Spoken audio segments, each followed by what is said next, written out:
আসসালামু আলাইকুম রহমতুল্লাহ।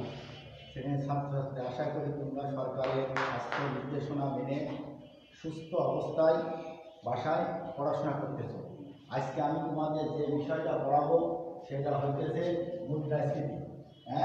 মুদ্রাস্ফীতি, মুদ্রা মানে টাকা পয়সার, স্ফীতি মানে বেশি হয়, পরিমাণে বেশি হয়। তাহলে মুদ্রাস্ফীতি বলতে কী বলবো? টাকা পয়সা বেশি হয়। এখন আমাদের বুঝতে হবে টাকা পয়সা কী কাজে লাগে। টাকা পয়সা দ্রব্য সামগ্রী ক্রয় বিক্রয়ের ক্ষেত্রে টাকা পয়সা ব্যবহৃত হয়। তাহলে টাকা পয়সা বেশি কার থেকে পরিমাণে হবে? দ্রব্য সামগ্রীর তুলনায় যখন টাকা পয়সা বেশি হবে সেই অবস্থাকে আমরা মুদ্রাস্ফীতি বলব। অর্থাৎ অল্প পরিমাণ দ্রব্য সামগ্রী আমরা বেশি টাকা দিয়ে কিনবো, অথবা আগে একটা নির্দিষ্ট পরিমাণ অর্থ দ্বারা যে পরিমাণ দ্রব্য সামগ্রী ক্রয় করতাম, এখন ওই নির্দিষ্ট পরিমাণ দ্রব্য সামগ্রী তার চেয়ে অধিক টাকা পয়সা দিয়ে ক্রয় করাকে মুদ্রাস্ফীতি বলা হয়। মুদ্রাস্ফীতি বলা হয়। এ সম্পর্কে অর্থনীতিবিদ কুলবন বলেন, একটি নির্দিষ্ট পরিস্থিতি যেখানে অধিক পরিমাণ অর্থ স্বল্প পরিমাণ দ্রব্য সামগ্রীর পশ্চাতে ধাবিত হয়।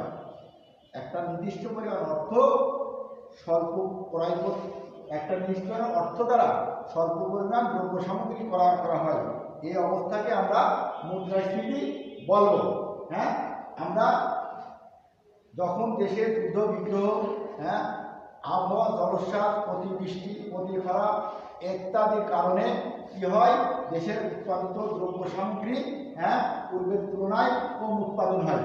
কিন্তু সামগ্রিকভাবে দেশের মুদ্রা, বিহিত মূল্য এবং ঋণপত্র, এই যে টাকা পয়সা যেগুলো দ্রব্য সামগ্রী ক্রয় বিক্রয় ব্যবহৃত হয়, সেগুলো পূর্বের অবস্থানে থাকে। অর্থাৎ উৎপাদিত স্বল্প পরিমাণ উৎপাদিত দ্রব্য সামগ্রীর তুলনায় টাকা পয়সা বেশি হয়ে যায়।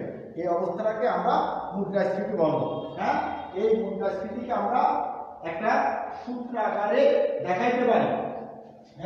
যেমন টি-তম বছরের মুদ্রাস্ফীতি সমান PT-1 ডিভাইডেড বাই PT-1 গুণ 100। এখানে PT সমান টি-তম বছরের দাম স্তর, আর PT-1 সমান T-1তম বছরের দাম স্তর। এখানে আমরা কোন মুদ্রাস্ফীতি দুটি বছরের তুলনা করে এই সূত্রের সাহায্যে মুদ্রাস্ফীতি আমরা নির্ণয় করতে পারি। এখন বিষয়টি আমরা চিত্রের সাহায্যে দেখাবো। দেখো, OY অক্ষে উৎপাদনের পরিমাণ এবং OX অক্ষে উৎপাদনের পরিমাণ, আর OY